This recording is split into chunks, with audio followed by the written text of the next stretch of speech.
Hi, I'm Merrison from CellarHand, and it's time for a visit to the doctor. Irrepressible, indefatigable, irreverent. There really is only one Ernst Loosen. You'd be forgiven for thinking otherwise. I mean, how can one man be everywhere, preaching slate and slinging Riesling from sunrise to long past last orders, day after day, all over the world? Talking about planet Riesling with no mention of Dr. Loosen is like talking about planet Jupiter without mentioning that big red spot on its face. Few people have done as much to revive the reputation of German Riesling as Ernie Loosen, aka Mr. Riesling. Now that's Master of Wine Anna Krebiehl writing in her book The Wines of Germany. Now of course Ernie has succumbed to current circumstances as well and has been stuck at home in Bernkastel, but the grounding of the Mosel Messiah won't cease the spread of the good word. We're going to have a look at two of Ernie's wines today, both at the more affordable end of the spectrum and both in their way signature wines of the estate. Now these two are both from 2018. The first is the Dr. L Dry Riesling, that costs $25 under screw cap. And the second wine is the 2018 Wehlener Sonnenuhr Riesling Kabinett, that comes in at $44 also under screw cap. And before we have a proper look, let's dig into the estate a bit more. And that expression is particularly apt because a young Ernie Loosen was more interested in the Roman ruins strewn around the Mosel than in its grapes.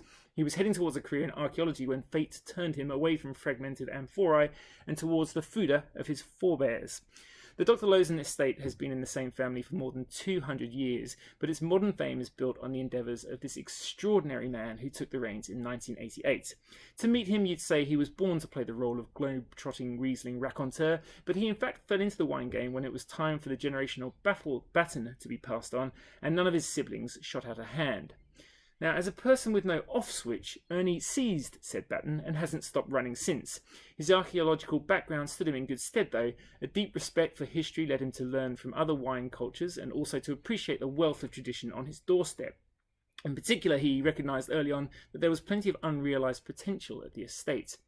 Both his father and his grandfather, in the words of Ernie, had been much more involved in politics than winemaking, and their relative neglect in the latter department had a couple of advantages.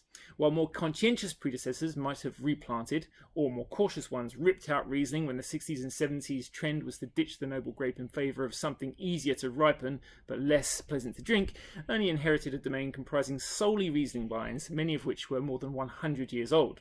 And those vines happen to be in some of the most famous sites in the Middle Mosel. For example, in the village of Erni, you have the Prelat, or Bishop Vineyard, as well as the Treppchen, or Staircase. In Grach, you have the modestly named Himmelreich, or Kingdom of Heaven. In Urzig, there's the Wurzgarten, or Spice Garden. And then here, in Wehlen, you have the Sonnenuhr, or Sundial Vineyard. In fact, there are another 5 Grand Cru besides. You get the picture. Some good land here. Now, from among these estate vineyards, Dr. Loosen bottles every single category of wine I mentioned in our recent primer on German wine labels. Grand Cru Dry Riesling, labelled as Großes Gewächs, and the whole gamut of so-called predicate wine. Kabinett, like this one here, Spätlese, Auslese, Eiswein, Beerenauslese, and Trockenbeerenauslese. Okay, so if that sounds a bit much, let's go right back to basics to possibly the most relatable, accessible, dry German Riesling imaginable. Back in 1995, Ernie and his brother Thomas conceived this Dr. L label. Wines grown not from the Dr. Loosen estate's own vines, but in fact from fruit bought from local growers. And it really has become a ticket to the Mosel on a shoestring. So this seems like a good time to go back over what we expect from the Mosel. Remember, these vineyards lie on the steep slopes that flank the Mosel River as it snakes its way northwards before flowing into the Rhine. It's a cool, northerly latitude we're talking about, a place that has always had a marginal climate for ripening grapes. A few things do aid that process though. You'll find these vines predominantly on south-facing slopes, meaning they're getting as much of the northern hemisphere's warm afternoon sun as possible. The angle of the slopes, and in many parts they're crazily steep, plays a part in effectively catching the sun's rays too. And remember, these hillsides are covered in slate, which absorbs and reflects heat. The river too is vitally important. The reflected sunlight aids photosynthesis, and the water also, of course, moderates temperatures. So what about the characteristics of the wines that grow here? Well, relatively low alcohols are the norm, yet with a somewhat surprisingly broad spectrum of flavours, thanks to the slow ripening process. Light body and high acidity, what you might call zippy freshness, are also part of the deal. And of course, we're talking about Riesling, a genuinely aromatic grape, so you can count on pronounced floral and fruit characters expressed in a pure form, that is, with no interference from oak. So I guess we stand to gain a lot from something like this, Dr. L. Dry Riesling. The fruit is hand-picked. These slopes make any kind of machine work nigh on impossible, and fermented in stainless steel to really emphasize the bright, crisp Riesling fruit. This is juicy and fresh, bursting with attractive citrus and peach flavors. And as I said, it'll set you back just $25. And so from there we move on to the Kabinett. Now, as I mentioned in previous videos, you may have caught the one on Kellerpress Karlstatter Kabinett Trocken. Kabinett is the lightest style in the German Prädikat system. Don't get too hung up on that word Prädikat, by the way. It just means these categories are predicated on certain levels of ripeness when the grapes are picked.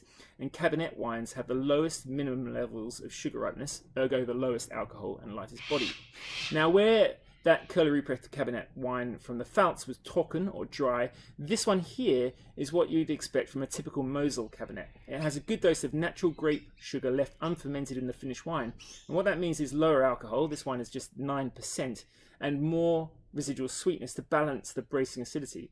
So it's sweeter than what we'd call off dry here in Australia, but a couple of things to note. One, it is not a dessert wine. This would be more apt as a general thirst quencher, palate cleanser, aperitif, pairing for seafood, mild cheeses, pork and spicy dishes. And the second point, yes, you will note the juicy grape sweetness as these wines go in your mouth, but with a well-balanced example, you'll have that high acidity sweep through so that as you swallow, you're left with the impression that A, it was actually kind of dry, and B, you want some more. So a little bit more on this wine. The village of Wehlen is just a couple of minutes downriver from the Dr. Loosen estate in Bernkastel, and as I said, this vineyard is named Sonnenuhr for the sundial on the cliff face. Its slopes climb steeply from the river's edge and feature blue slate from the Devonian period, so dating back some 400 million years.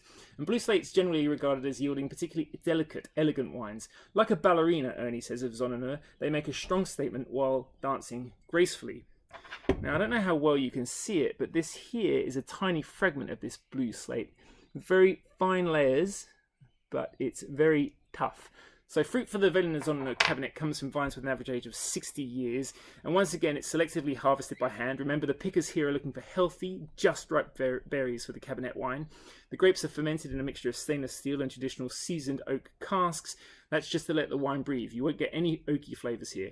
And Dr. Loosen uses 50% indigenous yeast with 50% cultured yeast in order to get character and complexity, but with a somewhat assured outcome.